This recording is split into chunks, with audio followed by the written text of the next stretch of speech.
ਕਈਆਂ ਨੂੰ ਬੰਦਿਆਂ ਨੂੰ ਵਾਲ ਲਾਉਣ ਤੋਂ ਅਲਰਜੀ ਹੁੰਦੀ ਆ, ਖਾਰਿਸ਼ ਹੁੰਦੀ ਆ, ਪਰੇਸ਼ਾਨ ਹੋ ਜਾਂਦੇ ਆ ਕਿ ਹੁਣ ਕੀ ਕਰੀਏ। ਸੋਚੀ ਪੈ ਜਾਂਦੇ ਆ ਵੀ ਹੁਣ ਕਲਰ ਲਾਈਏ ਕਿ ਅਲਰਜੀ ਦਾ ਇਲਾਜ ਕਰੀਏ। ਦੋ ਚੀਜ਼ਾਂ ਦਾ ਜ਼ਿਕਰ ਕਰਨ ਲੱਗਾ ਹੈ। ਹਰਬਲ ਹਲਦੀ, ਹਰਬਲ ਹਲਦੀ ਅੱਧੀ ਚਮਚ, ਪਤਾ ਨਾ ਹਰਬਲ ਹਲਦੀ ਦਾ ਅੱਧੀ ਚਮਚ ਲੈਣੀ ਆ। ਜਿੰਨੀ ਕੁ ਹਲਦੀ ਹੈ ਨਾ ਓਨਾ ਕੁ ਤੁਸੀਂ ਪਾਣੀ ਇਹਦੀ ਪੇਸਟ ਬਣਾ ਲਓ। ਜਿੱਥੇ ਜਿੱਥੇ ਤੁਹਾਨੂੰ ਅਲਰਜੀ ਹੁੰਦੀ ਹੈ ਨਾ, ਖਾਰਿਸ਼ ਹੁੰਦੀ ਆ ਕਲਰ ਲਾਉਣ ਤੋਂ, ਉੱਥੇ ਉੱਥੇ ਤੁਸੀਂ ਲੇਪ ਕਰ ਲਵੋ।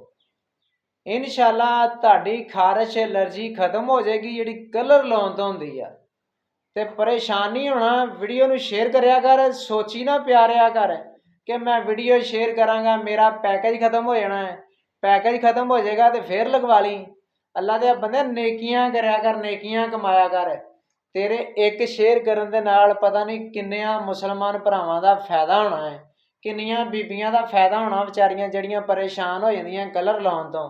ਅੱਜ ਕੱਲ੍ਹ ਤਾਂ ਤੈਨੂੰ ਪਤਾ ਐਵੇਂ ਹੀ ਚਿੱਟੇ ਆ ਜਾਂਦੇ ਆ ਤੇ ਲੋਕੀ ਕਲਰ ਵਾਲ ਚਲ ਜਾਂਦੇ ਆ। ਕਲਰ ਲਾਉਣ ਦੇ ਨਾਲ ਨਾਲ ਅਲਰਜੀ ਵੀ ਕਈਆਂ ਨੂੰ ਹੁੰਦੀ ਆ। ਸਮਝ ਲਿਆ ਕਰ ਗੱਲ ਨੂੰ। ਵੀਡੀਓ ਸ਼ੇਅਰ ਕਰਿਆ ਕਰ। ਤੇਰੇ ਸ਼ੇਅਰ ਕਰਨ ਦੇ ਨਾਲ ਤੂੰ ਕਲਰ ਲਾਏਗਾ, ਤੈਨੂੰ ਅਲਰਜੀ ਬਿਲਕੁਲ ਨਹੀਂ ਹੋਣੀ ਤੇ ਤੇਰੇ ਦੰਦ ਵੀ ਸਹੀ ਹੋ ਜਾਣੇ ਆ।